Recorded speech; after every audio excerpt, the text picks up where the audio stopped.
This has been a welcome addition in Heljan's range for an awfully long time, and the updates that they've carried out on this are subtle but effective. A big hello to you, I hope I find you well. I'm Jennifer Kirk, welcoming you back up here to the loft on Weir Yard. Now today we're going to be looking at an old classic. This is a model that's been released several times before, but it's been away from the catalogues for a little while now, and Heljan have taken that opportunity to give it a little bit of an update before bringing it back with some renumbers in popular liveries and also a few liveries that we haven't seen released before.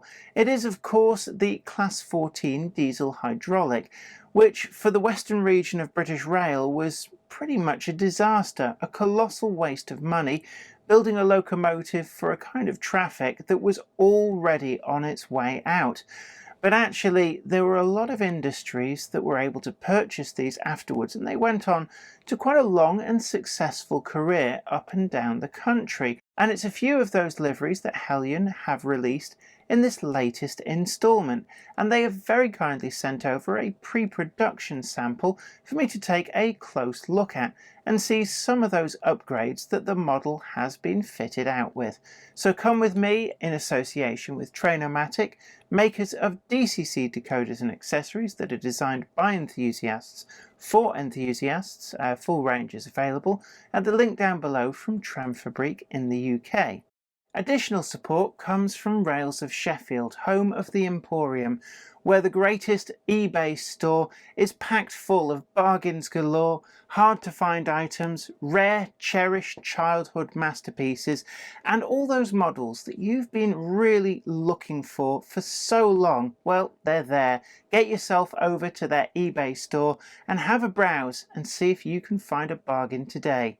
Alternatively, if you have items that you think that somebody else can love, that you want to liberate for some extra cash to buy something else, Rails of Sheffield are buying collections today. No collection is too big or too small, and they will give you the very best prices. Check them out today at the website link down below. Don't forget that we've got an affiliate link down below to take you to the model that you see in today's video and all of the other livery options. But let's head on in and take a closer look at the all-new release of the Class 14 from Heljan.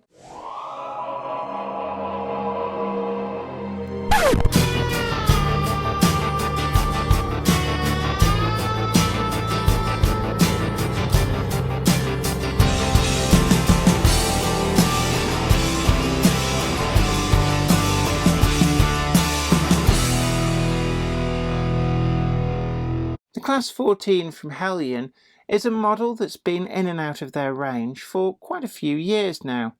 It's been a while though since it was last available, and now Heljan have announced an all-new run of these, and there's been a few updates to the model which I'm really interested to see.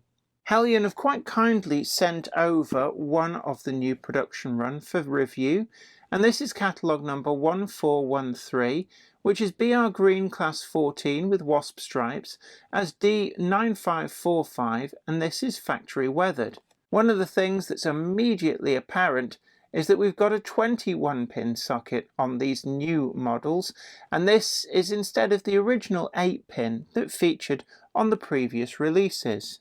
We've also got the working lights. Now the original releases did have these, but with incandescent bulbs instead of LEDs, and it'd be interesting to see if these have been upgraded, as it puts far less strain on any decoders that you might use. We're going to be doing a full DCC fit of this model later in the video, using the Trainomatic 21 pin decoder. These are available via the link in the description box from UK stockist Tramfabrique. The box itself is a typical Heljan heavy-duty cardboard outer, which really does protect the model well. Inside we've got the foam packaging, and right in the middle, very well protected, the model in its plastic clamshell. It's really easy to get these out with no real risk of damage. And it should be noted that on the underside here, we've got all of the detail parts, which give you some additional parts for the buffer beam. We've also got brake shoes to add on yourself, and a few other sandbox detail, and of course the couplings that plug into the NEM pocket. First impressions of the model are good.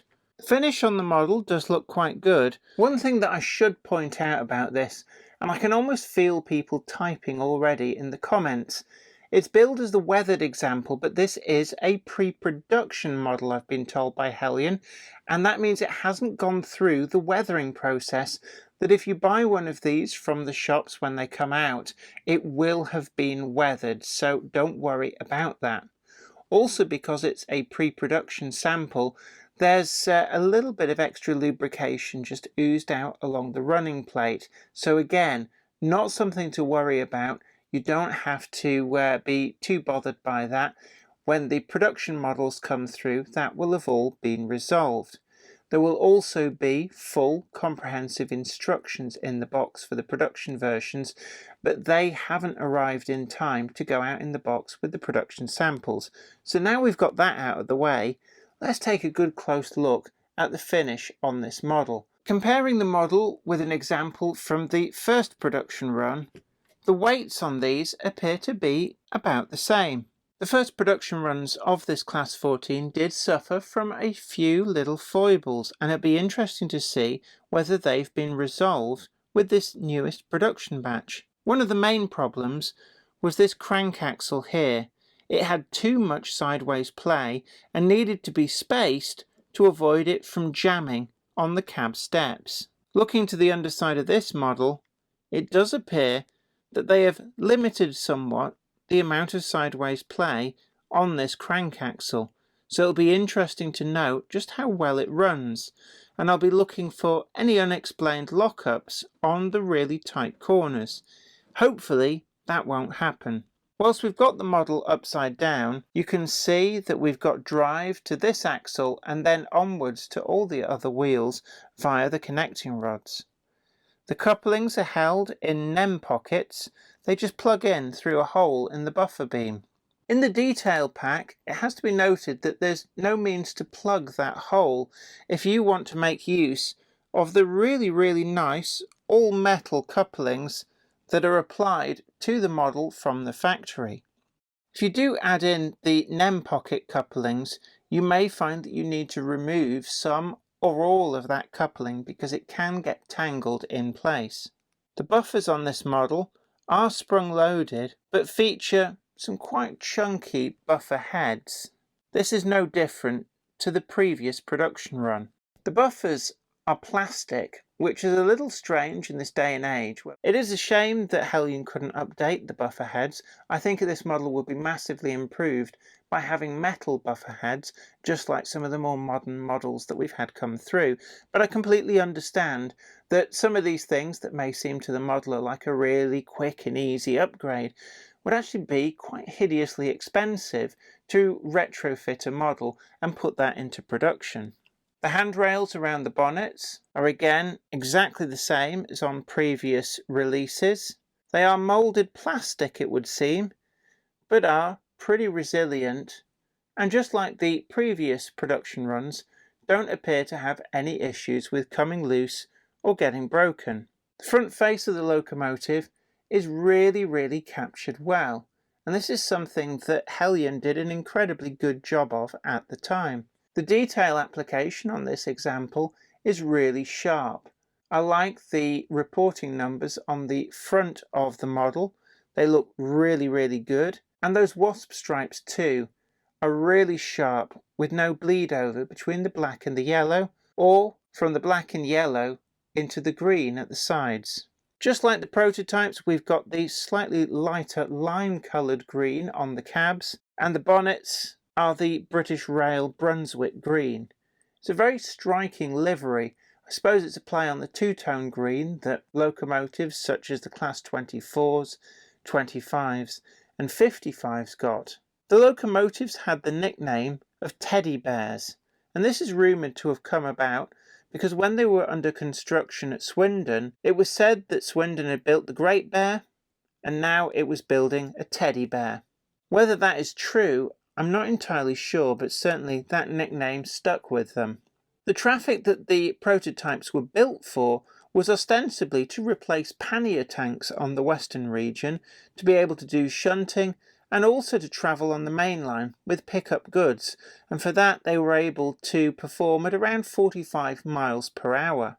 Unfortunately, the traffic for which they were being built was already disappearing even before the first locomotive rolled off the production line, and actually for a few years BR found themselves at a loose end, possibly a little bit embarrassed about the fact that they'd spent a not inconsiderable amount of money building these locomotives for which realistically there just was no work for them. Some of the first that were withdrawn were scrapped, but an awful lot of these nearly new locomotives were actually cascaded into industry, being bought up by NCB, by some of the oil companies, British Steel, British Sugar, and some of the cement companies too.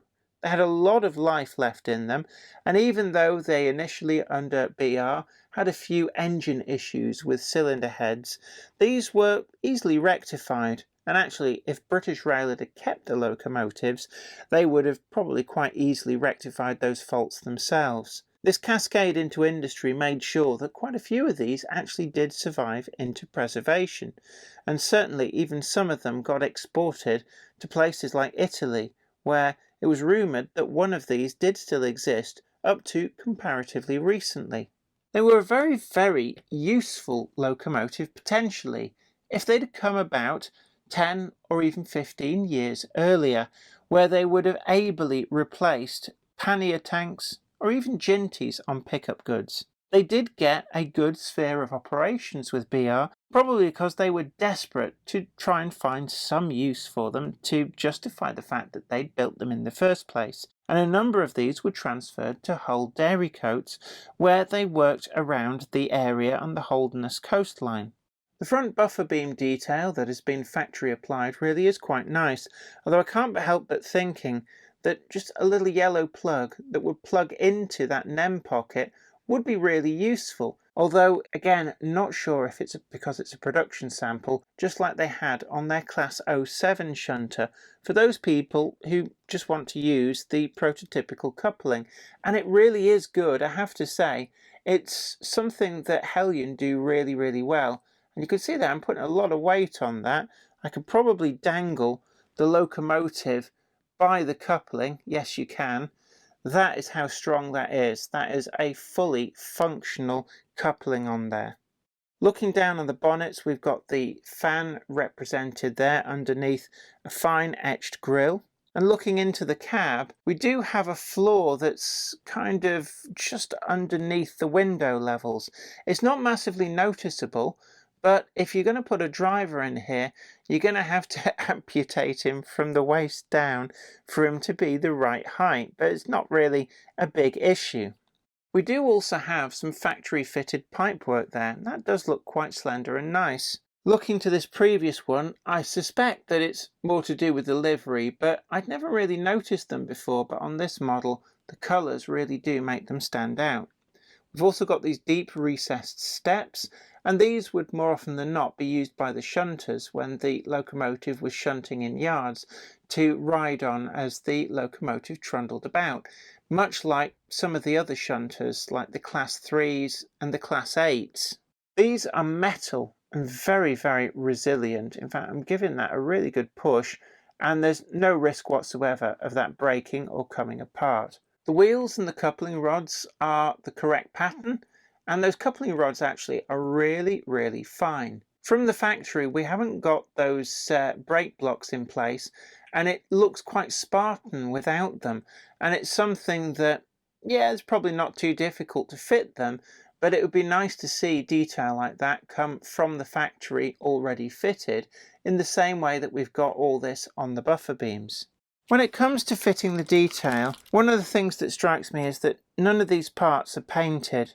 We've got this bare, quite shiny plastic, and it is a shame that even just a quick blow over with some slightly matte black paint would really improve these parts, but that is something that with them presented on the sprue like this, it is quite easy for the modeller to do that for themselves. Twisting these off, there are some mounting holes apparent on the chassis. And these are handed, so you've got a left side set of brake blocks and a right side too. One thing that's very apparent here is you are going to need some kind of glue. They aren't a push fit, they just feel like they're a little bit loose inside the holes. So again, I'm going to have to just put a tiny amount of glue on here. That does mean that you may need to leave this to set, just to make sure before you use your locomotive. And it is quite apparent that adding that detail in really does improve the look of this model no end. The standard of the finish though really is sublime. I do like these wasp stripes, they're so crisp and clear, and I particularly like these blinds at the front with the 7J10 on that end and the 8D85 on the other. It's really crisp and clear and it's a great finish. I really do like it. The standard of the printing on the side is really good. I do like this roundel that's on the cab. As you can see there, these were very different from any of the other diesel locomotives that BR had, with what is almost a coach roundel on the side.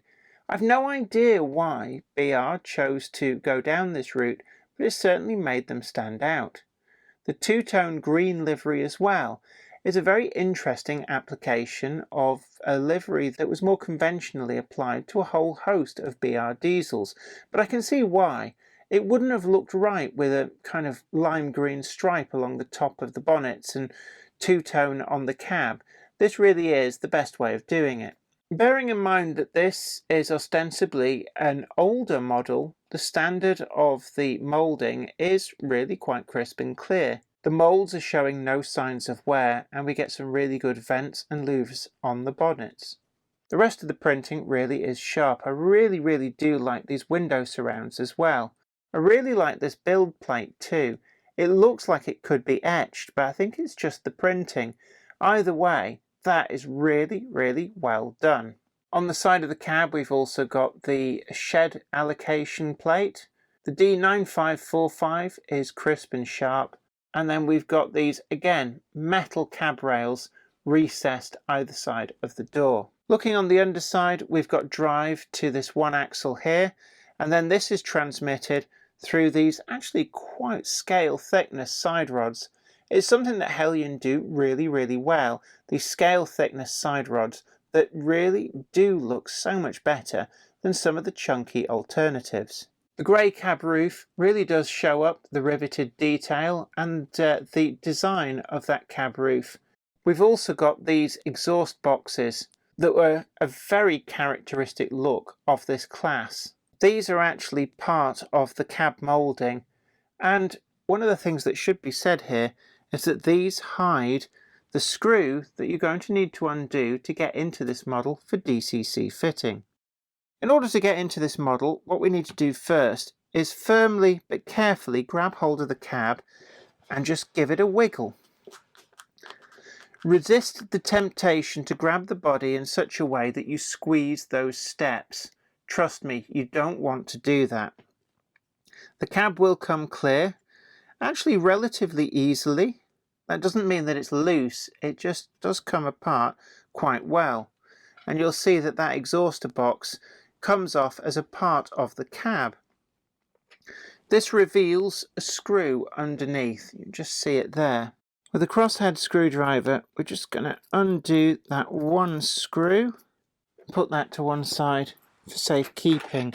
Once you've undone that screw, just carefully grasp that front bonnet, lever it up, and you'll find that you have to crack the glue on this cab bulkhead to remove it out of the way. Unfortunately, that's just something that is necessary to get this front bonnet out of the way.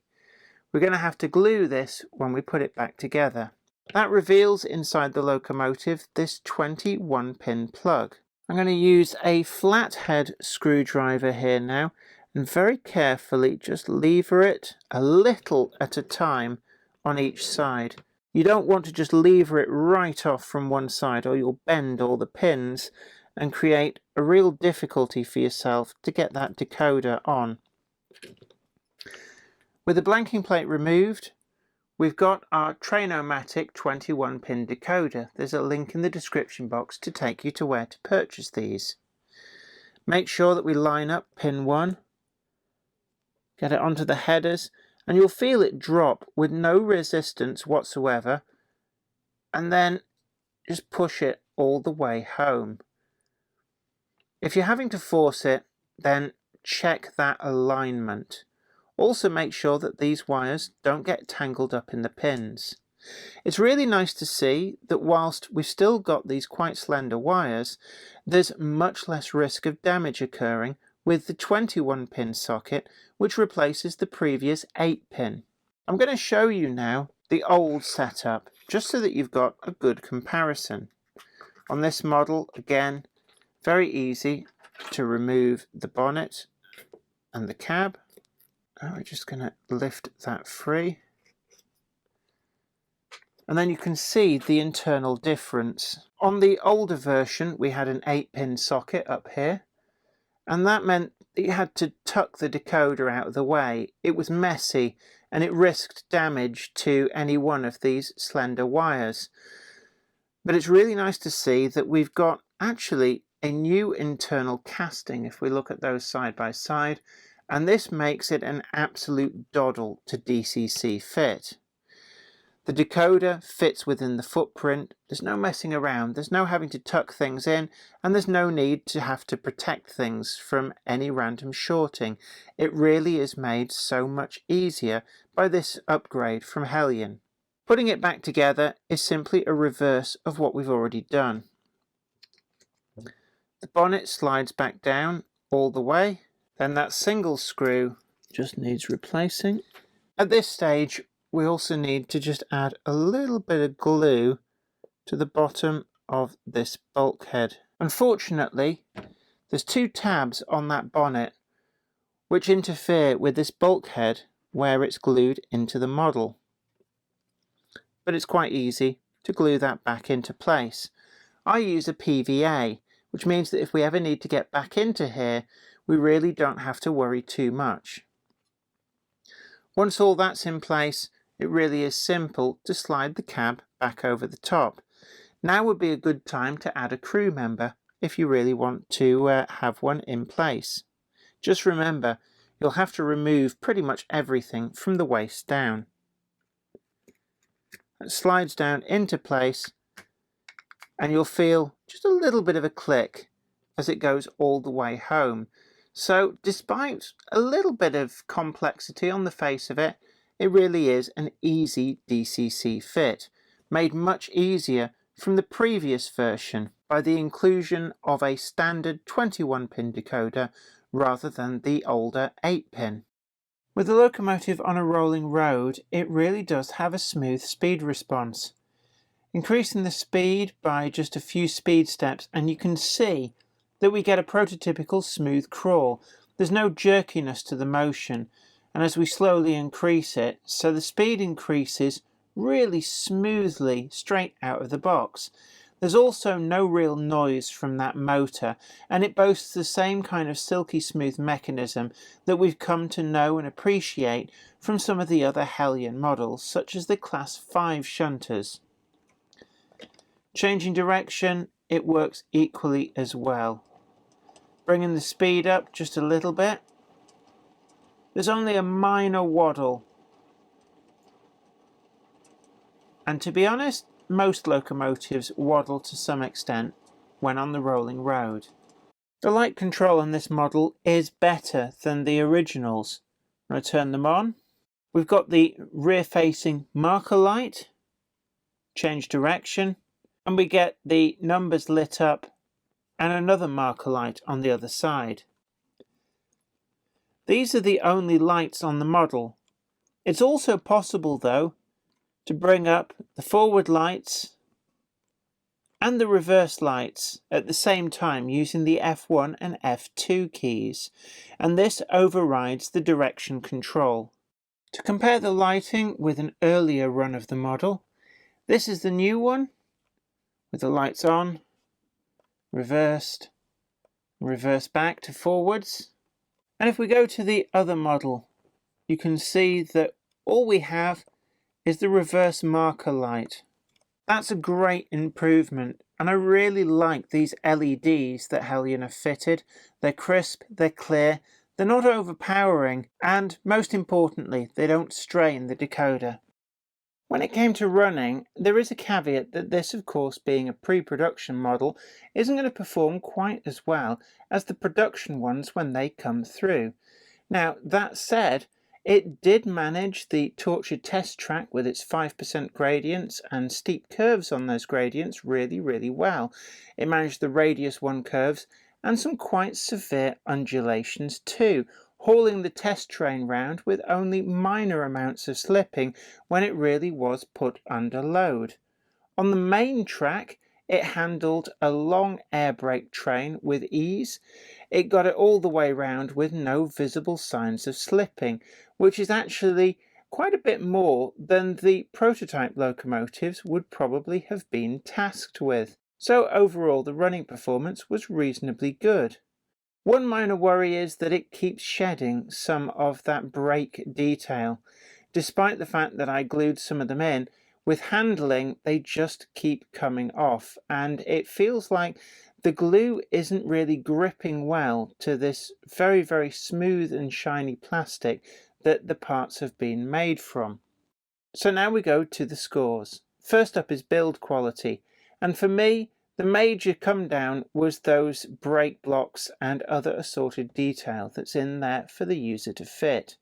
They're not push fit on this model, and they needed glue, but the glue really struggled to bond, and even just left to run on the track, it shed some of the detail, and I still haven't found them all from the ballast. I felt that these could have been slightly better. A good push interference fit would have gone a long way to keep them in place, because it doesn't seem that glue really quite likes to bond to this shiny plastic. The other area on the model which did vex me a little bit was the bulkhead inside the cab, which when I was doing the DCC fit, you actually have to break the glue and pull it out to get the bonnet off, and I couldn't really see any good reason for it to have been made that way. The rest of the model is good and solid. It has to be remembered that the Class 14 was first launched well over a decade ago, and models have moved on an awful lot since then. Heljan have updated this. We've got those really, really sharp and crystal clear LED lighting, and we've also got that 21-pin socket. But there's a lot of aspects of this model that are exactly the same as they were when the model was first launched all those years ago. And I'm going to give this a 7.9. On running quality, I thought it handled the test tracks pretty well. There was a little bit of stuttering at the start, but with the running, that just slowly started to go away. And I think that the more I run this model, the better it's going to get. Despite my best efforts, it still kept losing the brake rigging detail and left me thinking that perhaps it's best left off, which is an absolute shame because it does go a long way to improve the chassis of this model. It handled itself really, really well on the torture test track with the gradients, the reverse curves, and those radius 1 curves too. On the main track, it went through the scissor crossing, double slips, and everything else that that track has with a very, very long train and handled it really, really well. The weight is good, it's got good grip, and that motor is silky smooth, so I'm going to give this a 9.5. On DCC fitting and innovation, it really is a vast improvement getting that 21-pin socket. It's made the DCC fitting so much easier and so much safer too, with much less risk of damage being caused as you try and tuck in the wires from an 8-pin decoder, which is what you used to have to do. On this, the 21-pin just fits straight onto the headers, fits neatly under the bonnet. There's no messing about, no extra wires, and I felt that that was a huge improvement over what we've had on previous runs. I'm going to give this an 8.2. On accuracy and quality of finish, the model does capture the look of the Class 14 really, really well. For me, there's just a few minor gripes. The sideways play on the crank axle is still just a little bit more than I might have been happy with. At least it doesn't foul on the steps anymore, but it did feel like there was a little bit more sideways play than would have been ideal. The green paint on this model did have a lot of oil from the factory, but I'm putting that down to the fact that it's a pre-production model, so I'm not going to take any marks off for that. The paint around some of the detail on the bonnets, though, did look a little bit thicker, and you can see just a slight hint of it bunching up against the bottom of those louvres. It's not a huge thing, but this green livery does show it up a little bit, and I'm going to give this a 9.0. On value for money, the model in its basic form can be found for around £152, with that rising slightly for the weathered version. There's also a pack available with some dogfish wagons too, to mimic the ballast trains that used to run in the Forest of Dean with these locomotives, and it does give a wide variety, with a number of new liveries that have not previously been released. One thing I will warn you though is that from the 19th of September, Heljan have advised me that prices across the board in their range will be going up, so it's advisable if you can to order your models before this date to ensure that you get them at the current list price. These price rises are unavoidable, unfortunately, due to rising costs in manufacturing and transportation from China, and it's something that all manufacturers have been afflicted with. So all in all, I'm going to give 9.0 for value for money. And that gives a final score of 43.6. And I'd like to thank Heljan for sending over this model for review. The Class 14 is an eccentric prototype, unlike anything that ever ran on British railways, owing its aesthetics more to some of the locomotives over in mainland Europe. Nonetheless, it was something that had a long and illustrious career, albeit not the one that was originally planned for it. Even as they were being built, the work with British Rail was disappearing fast, a very clear idea of one hand not knowing what the other was doing, but BR's loss was an awful lot of other industries' gain. This has been a welcome addition in Heljan's range for an awfully long time, and the updates that they've carried out on this are subtle but effective, with that 21-pin DCC decoder socket and the improved lighting being very welcome additions. The model runs much more reliably than previous editions did, and that too is very welcome. All in all, I can say that this is a model that I can recommend. Well, I hope you enjoyed today's video and found it informative, and don't forget we've got that affiliate link down below to help you find yourself one of these great models. And I'd love to hear from you in the comments section down below. Let me know what you think about the Heljan Class 14. Is this something that maybe you've got on order, or maybe you've got a whole plethora of them from previous releases? What do you think of them? I'd love to hear from you in the comments section, and I do read every single one. Also, don't forget that voting is still open for Model Rail YouTuber of the Year at the Hornby Magazine Awards. This channel is nominated, and if you really do like the video content that you see here, then do please head on over at the link down below and give the Jenny Kirk option a tickle in that voting. I really do appreciate it. We've also got the Monday Club wagon still available. Grab yourself something special. But until next time, this is me, Jenny Kirk, saying please like, share and subscribe, and I'll catch you then. Take care and happy modelling. Today's video comes in association with Trainomatic, makers of DCC decoders and accessories that are designed by enthusiasts for enthusiasts. Find the full range available to order now at tramfabrique.co.uk. Additional support comes from Rails of Sheffield, home of the Emporium, where the greatest eBay store is packed full of bargains galore, hard to find items, rare, cherished childhood masterpieces, and all those models that you've been really looking for so long. Well, they're there. Get yourself over to their eBay store and have a browse and see if you can find a bargain today. Alternatively, if you have items that you think that somebody else can love, that you want to liberate for some extra cash to buy something else, Rails of Sheffield are buying collections today. No collection is too big or too small, and they will give you the very best prices. Check them out today at the website link down below.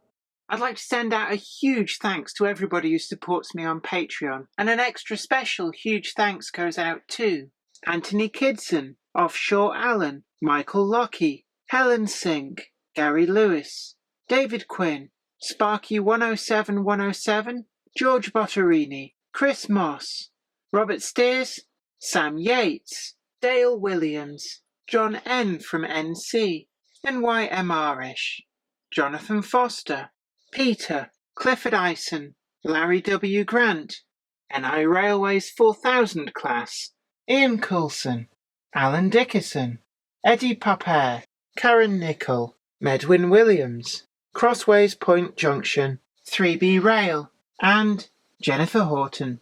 Thank you. Without you guys, I couldn't do this.